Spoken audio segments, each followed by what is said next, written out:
Sup chooms, how y'all living? Hope everything is Nova and you're all having a preem week.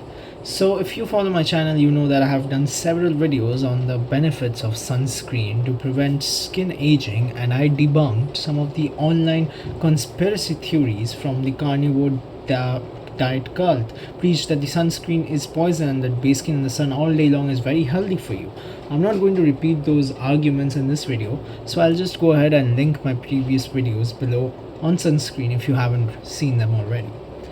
If you are generally interested in protecting your skin from aging and skin cancer, then it's a video for you, because I'm going to give you some science-based recommendations on sunscreen use and tell you the best way you can use sunscreen. First, do I use sunscreen? Well, first of all, don't worry too much about what type of sunscreen you're using. They all work very well. I think there are a lot of good sunscreens out there, so there's really nothing magical about what I personally use. I most often use Trader Joe's SPF 40 facial sunscreen, which is a chemical sunscreen. I also sometimes use Caraway SPF 30, which you could see right here. This is also a mineral sunscreen. It has a lot of other good stuff in it, like hyaluronic acid, which is a very good moisturizer for your skin. You also notice that this one is labeled as broad spectrum, which means it protects against UVA light, which is the most damaging form of ultraviolet for your skin. I'll get into that a little bit later. Now you may be thinking that this is SPF 30 sunscreen, so it can't be that good. I mean, SPF 30 doesn't sound like all that much, but for most people it should probably be just fine. I mean, if you're someone who works outside a lot, let's say you work in construction or landscaping, or you just have a very outdoorsy lifestyle in general, then an SPF of 50 or greater may be more in line with your way of living. Also, even though this one is a mineral sunscreen, it doesn't really leave all that much residue on the skin. So from a cosmetic standpoint, this one is better than most of the mineral sunscreens I have used. And also, I really like how mineral sunscreens work instantly as soon as you apply them. They are ready to go. With chemical sunscreens, you usually have to wait like 15 minutes for them to absorb into the skin before you go outside, if you want to get the full benefits and protections from them. And as far as how I use sunscreen, honestly, chums, I wear sunscreen as much as possibly I can whenever I'm outside, indoor, outdoor, casual outdoor. Use an SPF 30 sunscreen is perfectly adequate for just about everybody.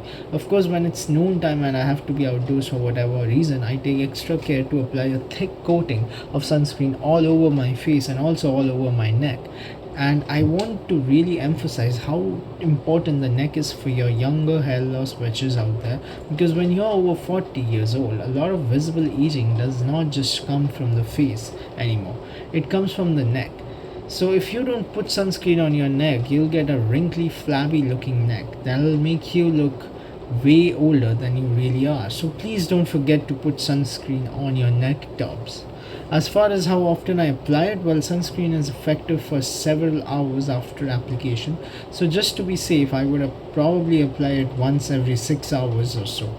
Or if you're really acidic, once every 4 hours. Though you could probably get away with just applying it twice per day.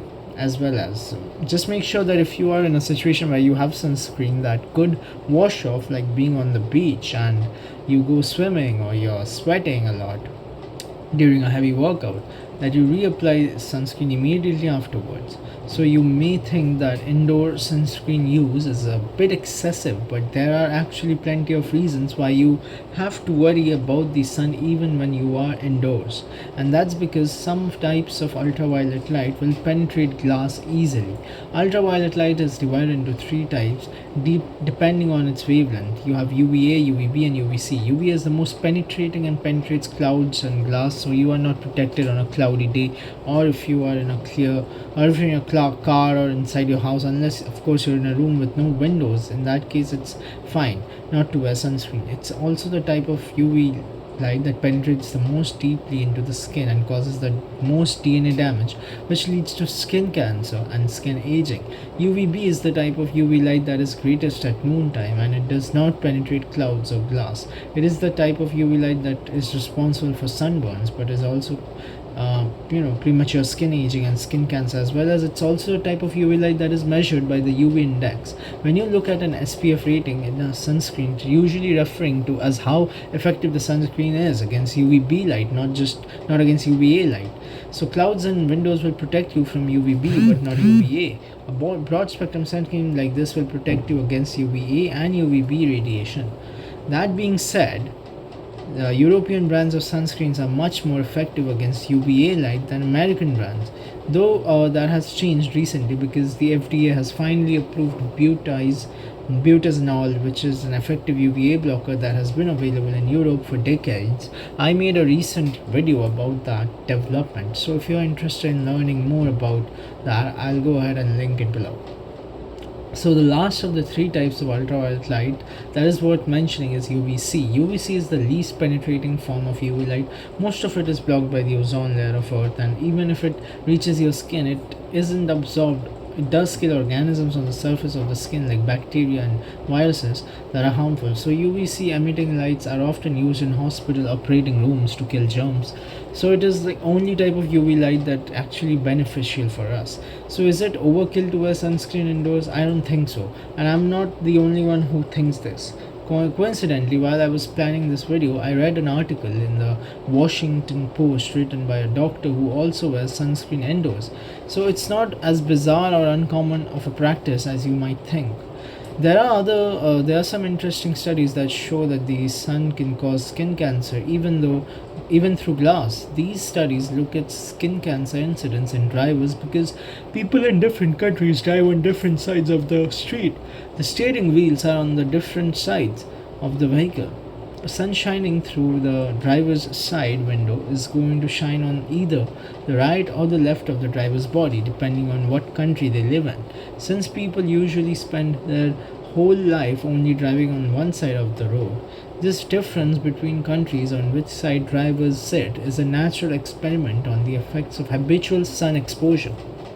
This sun exposure occurs even with car windows closed because, like I said, UVA light that causes skin aging and cancer will easily penetrate glass.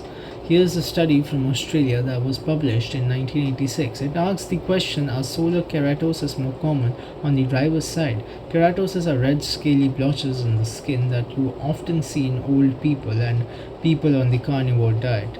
That's one of the reasons why people on the carnivore diet are so fucking ugly, because they're all against sunscreen use. They're not skin cancer, but they are precancerous lesions, meaning that they often can develop into skin cancer. So they are definitely very dangerous. So in Australia, just like in Great Britain, people drive on the left side of the road and the cars have a steering wheel on the right side. So drivers in Australia have more of their right side exposed to the sun, and passengers have more of their left side exposed.